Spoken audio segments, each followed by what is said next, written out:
Magandang araw sa lahat ng ating tagapakinig. Welcome sa bahay niyan. Merry Christmas, Ate Len. Kumusta ka na ang Pasko mo? Oy, maligayang Pasko rin sa iyo, Kuya Gas. Sa lahat po nating mga tagapakinig, magandang tanghali rin po sa inyo. Nabusog ba kayo sa mga inahanda niyong pagkain itong Pasko? Malamang mula pa nung Huwebes ng gabi. Noche Buena kasi yun, di ba? Napakaraming pagkain naman, Diyos ko. Yan naman problema. Kaya nga sabi siya, may pangkole, di ba? Nung Oo, sa pangkole. linggo. Kumain ka ba ng pangkole? Ah? Ayan. Tumikim. Ayun, tumikim patikim-tikim lang naman. na lang. Hanggang gano'n na lang tayo, Kuya Gas. Patikim-tikim. Oh. Actually, sa the next day, kahapon matama. Kahapon wala na, hinahanap ko na, tinapa. Parang nakakasawa din minsan. Sardinas, yan na Oo. hinahanap ko. Pagkadating naman ng bensi ko, talaga halos wala na. Hindi na ako nagkakakain. Gano'n? Ay, papahiga mo naman yung sikmura mo, no? Oo nga. Eh, meron pang New Year, Kuya Gas. Huwag kang mag-alala. Oo nga, no? Oo. Yun ang paghandaan. Sabi nila, kasabihan daw, mas maraming pagkain daw pagka New Year sa pamilya Pilipino. Ewan ko nga ba kung bakit. Bakit nga ba? Baka kasi ata paniniwala nila, pag marami kang pagkain, hindi ko naman maintindihan, kailan dapat naman kainin mo, no? Pero iba, kahit inihahanda lang, pero baka hindi naman kinakain, ano yan, dala daw ng grasya o ano, parang yung simbolo ng grasya, parang gano'n. Mas festive pag yung kumpara sa Noche Buena, yung Media Noche, yun yung mas festive ang mood. Di ba? Pero halos Mas maraming bakit pagkaiba ba handa. hinahanda ng Media Noche o Mas Noche Buena marami. ng Pasko at saka ng Bagong Taon? Pag bagong taon, mas marami. Tsaka Ganun mas ba? marami tayong mga kakaibang mga paniniwala. Mga Ang nakalakihan ko kasi hindi ganoon. Ay, Parehas hindi lang. ganun. Parehas lang yung Oo, Pasko at saka oo. bagong taon. Kaya, bakit? Ano ba kaiba sa inyo? Sige nga. Wala, syempre pagka bagong taon, inaabangan mo doon yung mga prutas na bilog. Prutas. Hindi naman kinakain ba? Sa dami ng prutas na bilog? Pagkatapos lang anong pagsalubong kakainin nyo na. Ganun ba yun? Ewan ko, ganun ba talaga yun? Sa dami ng hindi pa yung prutas- kinakain? Hindi ko nga alam kung bakit nga bilog Kailangan daw bilog, mansanas, oranges, ubas. Di ba? Pag inubos mo siya, pati ulo mo, bibilog doon. Oo nga, no? Tsaka nung maliit ako, tumatalon ako pagka yung bagong taon. Awa effect. Wa-effect. Totoo yun. Awa effect ata. Pero nakakagutom yung mga prutas na yan. Pero bago tayong magutom, pag-usapan muna natin kung ano-ano ba yung karaniwang paghahanda na ginagawa ng pamilyang Pilipino kapag sumasapit ang bagong taon. Kasama natin itong si Hazel Cruz from Quezon City. Siya, Kuya Gas, taon-taon, pinaghahandaan niya ang pagsalubong sa bagong taon. At Maganda. para bigyan Oo. naman tayo ng expert advice ukol sa ating pag-uusapan ngayon, kasama natin si Jeffrey Lubang, isang cultural historian. Yan, si Professor Jeffrey Lubang. Magandang Magandang ating magkitala kayo. tanghali sa iyo, Professor Lubang. Hello? Okay, so magandang tanghali din sa inyong dalawa at sa mga nakikinig ngayon Oo. sa palatuntunan ninyo. Magandang Yan. tanghali po, Professor. Okay. Sige, tanungin muna natin si Hazel, no? Hazel, anong mga paghahanda? Ano ba yung mga ginagawa mong paghahanda sa pagsalubong sa bagong taon? Hello po muna, Kuya Gas. Oo. Ate Len. Hello Magandang po. tanghali si Hazel. Batang-bata pa ito. Ilang taong ka na, Hazel? Hulaan niyo po. Ay, At saka, hulaan pa tayo rito. buhulaan pa. Huwag na, baka mamaya magalit Baka ka pa sa mamaya amin mas mataas, oo. Sige, game. Yun po, yung pong paghahanda po sa New Year. Actually po talaga, small gathering lang po siya talaga. Pero kailangan po kasi sama-sama kami buong pamilya. Actually, buong angkan po talaga kailangan nandun sa New Year. Pag sinabi Sino ba mong kasama? buong Oo. angkan. Sino kasama sa angkan? Oo. Lola at Okay. mga kapatid ng mga lola. Lola at Kapatid ng mga lola. Yun. Tapos, anak Yun ni Lola. Ay, yung mga anak po nun. So talagang malaking angkan po talaga kami. Mga ilan kayo? Kasi Umabot sila, kayo ng ilan? sila lola, magkakapatid po sila 5. So, Okay. yun. Yung mga Sama-sama po anak kami nila, lahat. apo nila, kasama? Opo, So kasama mga po lahat. ilang maabot ang bilang? Umaabot, oo. Siguro umaabot po kami ng mga 50. Ganon? O saan kayo Kasama mga bata. nagtitipon-tipon? Sa probinsya po talaga kami. Doon kami Saan? lahat. Nueva Ecija po. Sa Nueva Ecija, umuwi kayo lahat. Yes po, lahat. Pag bagong taon. Opo. Ano kayo, mandado kayo kahit dito kayo sa Manila nagtatrabaho? Opo, obligasyon talaga siya. Ikaw ba may pamilya na, Hazel? Wala pa po, bata pa po ako. Kanina, tinatanong, pinapuhula mo sa amin. Sabi mo, hindi kami napuhula eh. Oh, naman yung mga kakaibang may mga paniniwala ba kayo pagka yung dumarating yung bagong taon? Opo, actually madami. Nakalakihan na po namin na yung mga, tama po kayo kanina, yung bilog na prutas, kailangan po talaga nandun siya lahat. Actually, sabi po kasi, 12. 12 prutas. Kailangan po 12 Oo. Ano ang prutas ibig na sabihin bilog. ng 12? Bakit daw? Para- Naintindihan mo ba? Sabi nila, paano po? Ginagawa nyo? Prosperity. Oo nga, pero bakit 12? Hindi naman 12 apostoles. Nakasanayan na po. Ha? Isang dosena, basta isang dosena. Ang yumayaman dyan, palengke! Hindi, ano daw yan, kumakatawan sa bawat buwan ng taon, Kuya Gas. Ganun ba yun? Hula lang. Hula. Mamaya malalaman natin kay Jeffrey at si Hindi, Professor Lubang. gusto yan. natin malaman mamaya kay Professor Lubang kung ano ba to, minana lang ba natin to o talagang kultura Mapakinggan muna natin natin to? yung mga Oo. ginagawa nyo sa Nueva Ecija. Oh, sige. Ayun po, pag malapit na yung New Year, so lahat po nung pamilya na yun nagdadala po ng pagkain sa isang lugar lang talaga. Meron po kaming specific place na nandun kami lahat. Sa probinsya. Opo, sa province. Pero bagong taon dito ginagawa, hindi Pasko. Actually, bagong taon po. Okay, Actually, sige. pagsalubong tsaka mismong araw po Sa ng araw bagong ng taon. pagsalubog yung bispiras, ano? Opo. Okay, so anong ginagawa ninyo sa Yun Nueva po, Ecija? Saan ba sa Nueva Ecija kayo? Kabyaw po. Kabyao. Kabyaw Okay, Nueva sige. Ecija. Yan, So, nagsasalo-salo po kami lahat hanggang sa mag-countdown na po. Ano nagkikagalan yung bukod doon sa prutas? Ano mga Putas, kami pong mga maliliit tumatalon pa rin ikaw? Kayo, Sumasama pa rin po ako, baka may pag-asa pa eh. bukod sa pagtalon, ano pag nakaugalian ninyong gawin diyan sa Kabyao? Nagpapalaro po. Palaro. Ano Papalaro naman po daw kami ang sa mga bata. ano ng palaro na yan? Sa mga bata po yung mga premyo eh. Yun po talaga yung inaantay nila eh. Pero hindi po yung pera yung pinapamigay sa amin. Gamit po talaga. For example, mga libro, mga ganun, school supplies. Usually po ganun sa amin. May narinig pa nga ako eh. Ewan ko kung ginagawa ninyo sa Oo. Nueva Ecija. Kailangan daw ang damit mo, may bilog-bilog din eh. Polka dots. Opo. Gawa nyo rin yun. Opo, kami mga bata. Ginagawa po namin. So, pag nagsama-sama kayo, para kayo mga mukhang clowns, no? Siyempre, higit sa lahat, nakakaugalian natin pagka bagong taon, Kuya Gas, na hindi ko alam, baka minana ba natin to o ganito talaga. Kailangan maingay tayo. Nga. No? So, may nabanggit na sila tatlong kaugalian. Tanong nga natin, Professor Lubang, andyan po ba kayo? Hello? Hello? Hello, sir. Yes. Opo. Malaman namin, being a cultural historian po, ano po ba talaga ang nagiging kaugalian ng Pilipino natin tayo sa ating bansa na ginagawa natin yung pagbagong taon?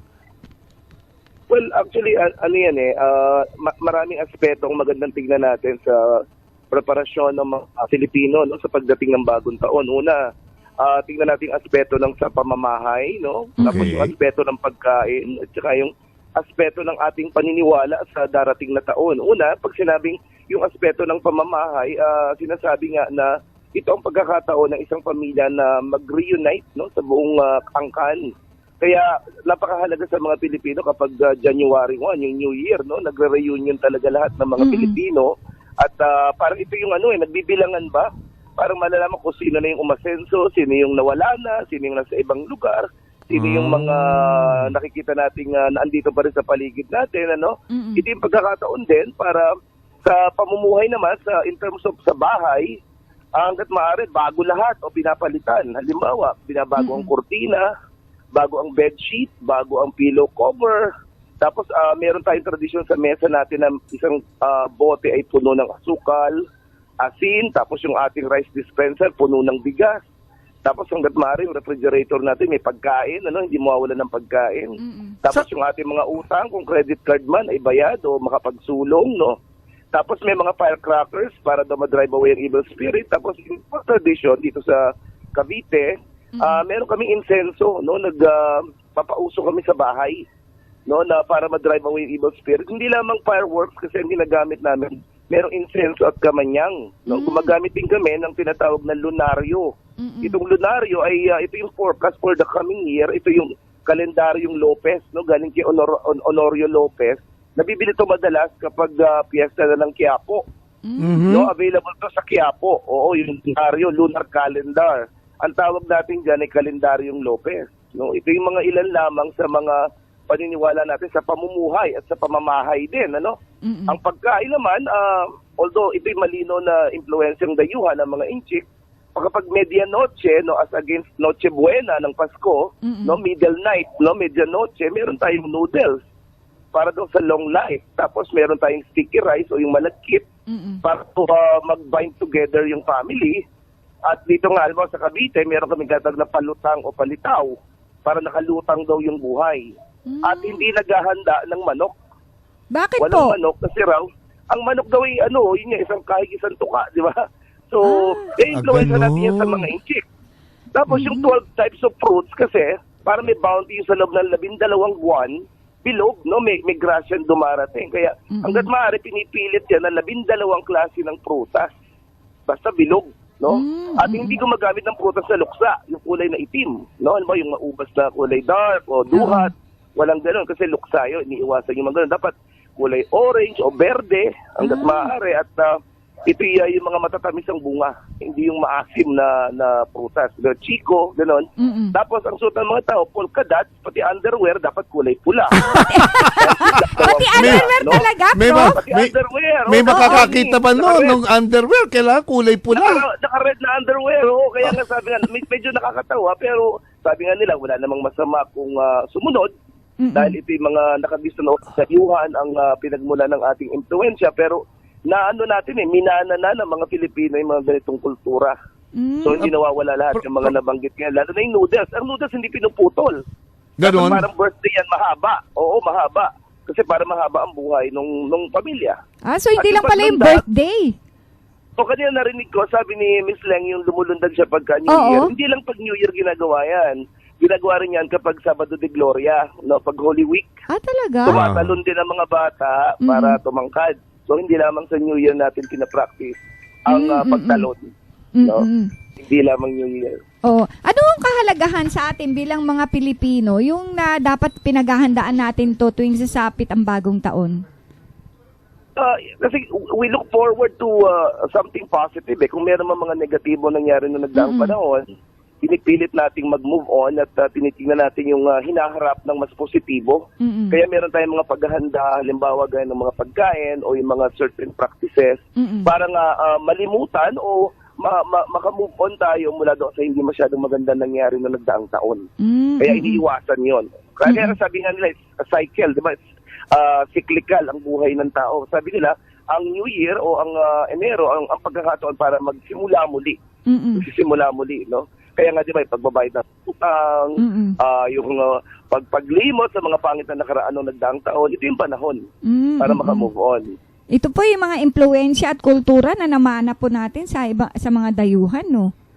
Napakalawak ng impluensya sa atin ng mga inchik. Kaya nga nagtataka nga ako bakit nakikipag-away tayo sa mga inchik. Oo nga po. Parang inchik na nga yung buhay natin. Ang ating buhay ay napakalaki ng utang na loob natin sa ating paniniwala at sa ating pang-araw-araw na kilos at gawa sa mga inchik. Kasi talagang sobra yung impact nila. Siguro I must say mga 80% ng ating paniniwala ay buhat sa mga inchik. Talaga po? Ganun kalawak. Kahit yung ating mga tawag, yung ate, atche, yung mga siyanse, bikong, yung mga terms pa lang. Chinese na yun eh. Ang pagkain natin araw-araw ng kanin ay Chinese. Dahil Chinese is they're the number one consumer of rice in the world. Di ba? Meron po bang paliwanag kung bakit tayong po mga Pilipino, ganito na lang paghahanda natin tuwing bagong taon? Siguro nga sabi nga nila, lahat yan tawag nating batay sa karanasan, phenomenological. So siguro may mga naunang karanasan ng mga sinaunang Pilipino na nakita nilang epektibo dahil ginagawa nila paulit-ulit, tinandaan nila yon at yun ay naging bahagi na ng kanilang tradisyon. At ang mga ito ay batay sa impluensyang dayuhan. Ibig po bang... Yung paniniwala ng pagsuot ng pula. O na siyempre, sinuot nila yung pula nung unang araw ng Enero, ang daang mga sumunod na buwan, natapos ang taon ay naging maswerte yung taon nila. So sabi nila, naalala nila na, parang maganda lagi nakapula. So ang lahat ng mga tradisyon, kultura natin ay batay sa karanasan at obserbasyon ng mga sinaunang taon, mga ninuno natin. Prof, sandali lang po ha. Balikan ko lang po itong kasama namin dito sa studio ngayon. Sige lang. Oo, may tatanong lang po ako sa kanya. So kanina sabi ni Prof Lubang, yun nga, kailangan daw, kayo ba nagsusuot din kayo ng mga polka dots? Yung mga Opo, ganun, nagsusuot po ano? kami. Pula actually. Pula. Kailangan pula. Pati daw, kailangan daw, underwear mo pula. Ay, hindi ko nga malaman. Paano malaman? Paano malaman kung pula nga? Andiyan pa ba si Professor? Dito pa si Diba, Prof. Pero pagbabalik, mamaya, gusto ko ako tanungin kay papakwento pa tayo ng ating mga kultura kay Prof. Lubang. Sa pagbabalik po yan, ang bahay niyan. Len, meron gusto akong tanungin kay Professor. Sige po. Professor Lubang, nandiyan po ba kayo? Yes, Gusto ko lang po malaman. Nabanggit nyo kanina na mga ibang kaugalian kailangan pag bago taon, bago mga gamit. Yung kurtina, kanyo, yung mga gamit sa bahay. Ano po ba ang kahulugan nun? Kasi ano yun parang pagbabagong buhay ba? Yung halimbawa, tignan mo, yung very basic lang, ginagawa namin, halimbawa yung kurtina, bago ang kurtina. So para bang kasi, ito yung makikita mo taon-taon, na para bang maaaring nagdala ng swerte o malas, halimbawa yung mga gamit sa bahay, Para bang pag nagbago ka nito, parang bago na ulit yung buhay. Parang sa pagkakaroon ng mga bagong gamit o bagong dekorasyon o bagong mga ornamental sa bahay, nagkakaroon ng bagong perspective sa buhay. Nawawala o hindi na nanatili kung meron mang malas na nung nagdaang taon. So anong nangyayari? Nagkakaroon ng parang pagbabago o facelift. So parang nagkakaroon ng parang another concept o parang sabi nga nila ay repurposing, nare-repurpose mo yung buhay. Halimbawa, kung dati-dati ay ikaw ay merong parang paniniwala mo malas yung upuan na yon or something, binago mo yung upuan na yon, nare-repurpose mo ngayon yung objectives mo ng buhay para sa darating na taon. Halimbawa, di ba kaya nga meron din silang sinasabi yung mga iba-ibang kulay, yung lucky for the year. May mga kulay na sinusunod. Halimbawa, for this year, ano ba yung lucky color? Sabi nila, yellow ba? Tsaka yung golden brown ba yan? So, this coming year, may projection na naman ng bagong swerting kulay. So, may hope. It brings hope. No, halimbawa, owning something new for the coming year brings hope and somehow, it gives you a different perspective then sa dadating na taon.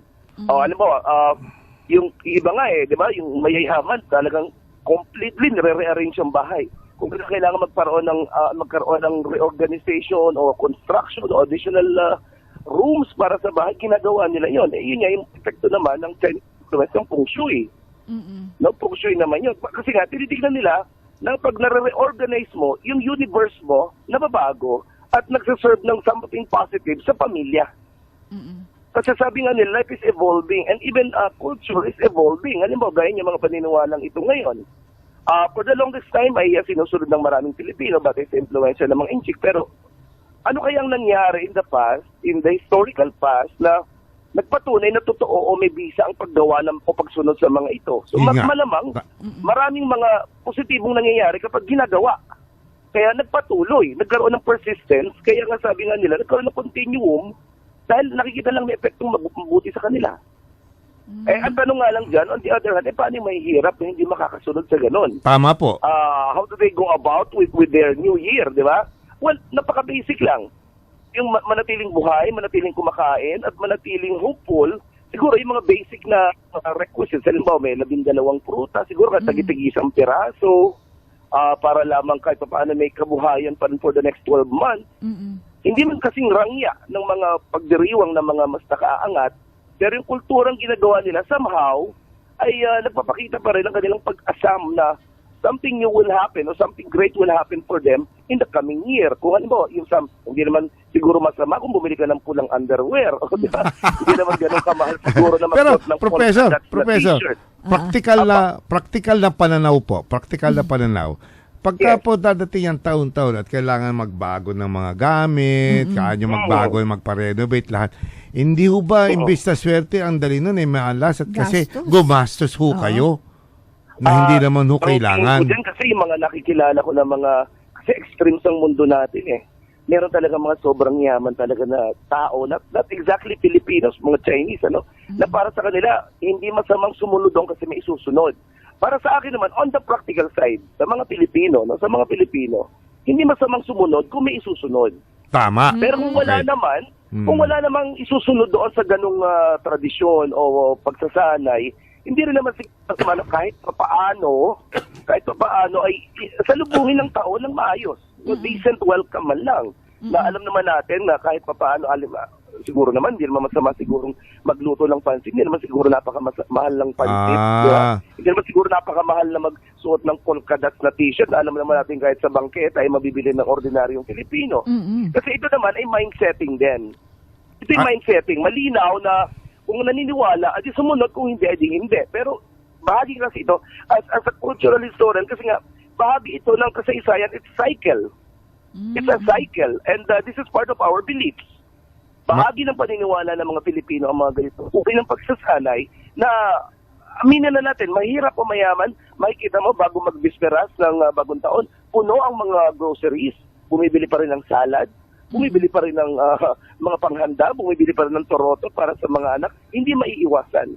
Tama yun. yun. Ang sinasabi natin dito, yung limitasyon. Gawin, diba? maganda yung sinabi niyo, Professor. Yung paggasta mo, no? Oo, pero alam natin na itatawid, idadaos at idadaos yan ng kahit na pinakasimple o pinakapayak na pamamaraan ng mga Pilipino. Bahagi na yata yan. Kaya sabi ko nga parang, this is, hindi ko masabing sumpa, no? Pero sabi nga, ano ba yan? Maghahanda ng pagkarami-rami ng Pasko at Bagong Taon kahit mangutang. Tapos wala diba? wala nang pagkain. Tama po yun. O tapos biglang the following day, di ba, may binibilang tayo dyan, di ba, yung January 1. Bibilang ka dyan ng 12 days. Alam niyo ba to yung 12 days, kung ano yung panahon ng halimbawa January 1, kung maaraw, ang ibig sabihin, ang buong Enero maaraw. Oh. No, and so on, hanggang January 12. Kung ano ba, January 12, medyo malamig. Malamig ang Disyembre. January 9. Ano ba ang January 9? September. Mainit ang September. Ganun. Bago ako napulot. Bago tayo napulot. So, depende sa panahon. Oo. Yun yung first 12 days na binibilang. Ngayon ang sinasabi niya, kung halimbawa, second day, January 2, wala ka ng pagkain. Naku, Pebrero, wala tayong masyadong pera niyan. Parang ganon. Di ba? Yung parang, it will determine the kind of life that awaits the family. Ano po ito? Awaits the family. Professor, saan po nakaugat siyang, yung binanggit ninyo, saan po nakaugat na parang masabi na katotohanan? Chinese din eh. Wala tayong magagawa. Ang Chinese, gano'n talaga. Aral po sa Chinese tradition. Chinese din na nag-influence sa atin yan. Pero very critical talaga sa atin ang maghahanda. Okay. Very critical sa atin ang preparasyon. Dahil una sa lahat, it determines, may konting yabang man, pero it determines the kind of life that awaits us for the coming year. Okay. Ito yung mga determinants. Oo. Maganda yung sinabi niyo po, Professor Lubang. Marami kayong nabanggit na mga kaugalian, pero maganda po yung nabanggit ninyo, gawin o sundin ayon sa iyong kakayanan. Yes, of course. Tama kasi, po yan. Kaya ko, napakasimple ng aming paniniwala dyan. Ako yung family ko, pag Christmas, bumibili lang kami. We just buy food outside. Hindi kami nagluluto kasi ilan lang kami sa bahay, 4. Tapos maging diba, practical. Magluto ka ng isang kalder o isang talyasi. Alam niyo ba yung talyasi? Opo. Lutuan, malaking wok. Magluto ka ng isang talyasi ng pansit. Kakainin mo ba yun for the next 5 days? Tama po. Masaya ka ba na kainin mo for the next 5 days pansit lang araw-araw? Hindi nga practical, for the next 5 days, nagluto ko ng 1 kilong macaroni salad. Masaya ka ba 1 kilong macaroni salad for the next 5 days ang kakainin yung mag-anak? Di ba yung practicality of kailangan balansehin. Yung realistic. Yes, yung realistic. Unang-una, lahat ng kapitbahay mo may handa. Lahat kayo may handa eh. Di ba? Hindi ka naman mamimigay sa kapitbahay mo. Lahat kasi kayo may handa. Tama so, po. bakit kayo maghahanda ng marami? Di ba? Baka mapintasan pa yung luto mo, di ba? Maraming mga issues na gano'n di ba? Yung, tama parang po mas masarap naman yung salad namin, mas social kasi may olives, may ganito. Pero iisipin mo, teka muna, unang-una, in the subdivision where I live, napaka-cross-cultural dito. Hindi lahat ay Caviteño. This is Tres Martires, pero may kapitbahay kami ng ibang region. Iba yung version ng mga luto nila. Meron ditong menudo, may luya. Ganun. Oo, magugulat ka. May luya kasi sa Visayan version. Di ba? Tama po. Yung so magugulat ka. So parang, imbis na matuwa ka, malugod ka sa bigay, makipintasan mo, magkaroon ng minuto nila, hallelujah. Diba? At hindi mo kakainin, ano? Oo. To each his own. Oo To each nga. his own. Maghanda ka na para sa inyong mag-anak. Dapat lang kami, post. Prof, Di ba? It's more practical. oo. Prof, may tanong lang po ako. Meron ba tayong kaugalian pag bagong taon na yung talagang likas sa ating mga Pilipino, yung di natin minana sa mga inchik? Meron ka bang na, You know what? I was thinking about it hours before you called me up, the people before this one. Nagre-reflect din ako sa ano nga ba yung Filipino tradition na atin lang. Yung atin talaga, Kasi hindi natin alam yung layers eh. Ang dami na kasing layers of influences. Pero para sa akin siguro, siguro yung pagbibigayan, pwedeng iangkinin na rin natin eh, na by nature, Filipinos are very, generous we are pag bagong taon, generous. no? Oo. Oo, we are very generous. And, well, one thing is for sure, we're very superstitious. Napakarami natin kasi paniniwala. Galing yung ata yan sa Kastila, hindi po ba? Hindi, yung superstitious naman ng Kastila, yung mga beliefs na pinasa ng Kastila sa Oo, atin. di ba? Para kanila pananakot. Oo, di ba? Para matakot tayo sa kanila, unang sa lahat, para katakutan sila dahil sila ngayon nagdala ng relihiyon. Pero, ibang diskurso kasi pag yun ang pinag-usapan. Oo nga, mahaba-haba yun. Siguro pero medyo sensitive yan, pero magandang pag-usapan yan. Ano nga ba talaga ang in-influensya sa atin? Kasi may mga common practices. Halimbawa, ang mga Mexicans, ang mga Latin American countries na mga sinakop ng mga Kastila at ng mga Portuguese. Halos pareho natin ang kanilang mga sensibilities. Pareho na despite the odds nakangiti tayo, despite the hardships nakangiti tayo, kahit na may sakit na nakatawa pa, kahit nakalubog na sa baha, kahit mukha na lang ang nakalutang, ulo na lang sa baha, nakangiti pa rin, di ba? So, siguro yung mga common traits natin na resilient, no, matibay, kahit na mahirap ang buhay, matibay, tapos may palabra de honor tayo, pag sinabi gagawin, siguro ganun. At saka, yun nga, yung pananampalataya pa rin sa itaas, whoever it is, regardless of our faith, kung ano man ang pinaniniwalaan natin, magsalam natin mayroong taas, bahala na siya. Kung ano man yung bahala ng Diyos. No? Parang gano'n. Siguro that's Pinoy. That is who we are, I think, in general. No? Kaya marami natin paniniwala. Kasi we respect so many things not only nature, but everything around us we respect. No? Kaya parang siguro yung magandang bagay na maganda nating pahalagahan din. Filipinos respect everything. No? Ano tayo kahit na sa kalikasan. Na ironically, sa kasalukuyang panahon, yung mga kabataan, medyo nawawala yung consciousness na yun. Okay. Marami tayong napulot kay Professor. Oo. Pwede pa balik ako muna si Hazel. No? Oo, sige. Hazel, ikaw, narinig mo lahat yung mga, marami pa tayong kaugalian. No? Pati pala yung 12 unang 12 Mahalaga araw pala yun, ng no? Enero. No? May kahulugan din pala yun. Ikaw ba, Hazel, wala ka pa namang pamilya? Wala pa po. May boyfriend ba? Baka itong bagong taon, may mapulot ka kay Professor Lubang. Pero ito ba na tanim na sa isip mo, itong kaugaliang ito, sasalin mo rin ito sa magiging pamilya mo at magiging anak mo? Posible po kasi wala naman po masama kung susunod tayo sa nakaugalian. Okay. And then, ando sa mga kaugaliang na kamulatan mo dyan sa Cabiao, Nueva Ecija, ano ang pinakagusto mo? Pinakagusto ko po sa lahat yung nagtitipon-tipon kami talaga Ayun. taon-taon. Kasi nagsasama-sama kami. Kasi yung iba po talaga, yung mga nasa ibang bansa, kung kaya nilang uuwi sila para lang dun sa gathering na yun. Yan ata yung sinasabi ni Professor na likas sa ating Pilipino. Oo. Nueva Ecija naman Tagalog yan, di ba? Opo, Tagalog. Sa Nueva Ecija. Ayan likas talaga. Likas tayong mapagmahal pati sa pamilya natin, Kuya Gas. Totoo yun. Yan ang sinasabi ni Professor. Magandang isalin niya sa iyong magiging pamilya. Sana nga dumami ang iyong mga anak at apo. Oo. Pero kaso, maganda yung usapan natin, Kuya Gas, pero wala na tayong oras. Hingan lang natin si Prof. Lubang ng parang huling pananalita, Professor Lubang. para sa ating mga tagapakinig ngayong bagong taon. Yan. Prof. Ano lang siguro, just to reiterate din siguro yung call ng ating gobyerno na yung katigasan ng ulo, lalo na itong mga kabataan na sa paputok na yung mga taon-taon, parang wala nang bisa sa kanila yung takot na mga malalaking billboards sa mga naputulan at nilalagari ang mga paa at kamay. ano kaya, hindi ko alam kung ano kaya magpapatigil o magpapapigil sa kanila para gumamit ng mga pikulo na yan, ng mga rebentador at ng mga ano-ano pa. No? Pero hindi lamang yun ang paraan ng pagsalubong sa masaganang bagong taon. Siguro, dapat magnilay din ang mga Pilipino tungkol sa ano nga ba yung ating purpose in life. No? Hindi lang yung mga sampalan ang naririnig natin sa mga politiko at sa mga ano-ano mga hamunan. Ano? So, Tama I think we have naman. to be more serious. No? Kasi kung ganito at pinapatulan ng bayan yung mga issue ng mga sampalan ng mga presidential, parang ano na lang tayo, ano na lang ang naghihintay na future ng ating kabataan at ng tao. So nakakakilabot isipin na ganitong kababaw na lamang umiikot ang kaisipan ng ating mga magiging pinuno.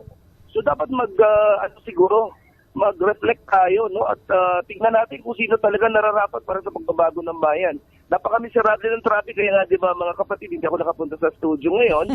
Dahil nga sabi ko sa inyo, ay 4 na oras, papunta pa lamang sa Pasig. So bakit naman tayo susugal ng ganung, may stress lang tayo kung pwede magtawagan na lang. Kaya nga, may technology, no? Pero ko, sana siguro mag-reflect ang bayan sa darating na eleksyon. Tama yan, tama. Maganda yung sinabi niyo po. Dapat pakinggan ang mga pangako ng mga politiko na iba-iba kasi pinagmulan, di ba? May cancer survivor, merong walang alam na hindi ba alam kung sino pinagmulan, no? Foundling, meron namang isang gun toting na umamin ng libo-libo na pinatay at maraming babae. Meron namang isa na hindi alam kung nag-aaral talaga o hindi sa isang prestihiyosong universidad sa Amerika. Pero ang pinag-uusapan dito, hindi naman yung natapos eh. Ang pinag-uusapan, kakayahan at direksyon ng bayan kung sila ang mamumuno. Okay, Dapat siguro Prof. tayo doon, mag-reflect doon. Salamat sa inyong pagtitiwala. Salamat, Professor Lubal. Marami po tayong natutunan. Happy New Year sa inyong Happy dalawa. New Year po. Happy New Year po. Happy New Year po. Thank you po. At Okay, syempre, bye-bye. bye-bye po. Salamat din tayo kay Hazel. Salamat din po. Maraming Hazel, salamat. Kuya Oo. Gas. Salamat sa iyong oras. Oo. Salamat Okay. din po. Nakakuha ka ba ng tips? Madami Magsusuot tayong ka ng pula. masaya kausap si Professor Oo, Lubang, ha? masaya talaga, Oo. Kuya Gas. Pero sa ngayon, naubos na naman nga po yung ating oras. Siyempre, inaanyayahan po natin ang ating mga tagapakinig na ilike ang aming Facebook page, www.facebook.com/bahanian. Pwede po kayong mag-iwan ng comments, mga katanungan tungkol sa mga tinatalakay natin at mapapakinggan nyo po roon yung mga nakaraang usapan na tinalakay natin dito sa ating programa. Advance Happy New Year po sa inyong lahat. Iwasan po natin ang paputok. Advance Happy New Year po sa ating mga tagapakinig. Ito po ang Bahay na Yan. Ako po ay si Kuya Gastronado na nag-iiwan sa inyo ng magandang buhay sa magandang bahay.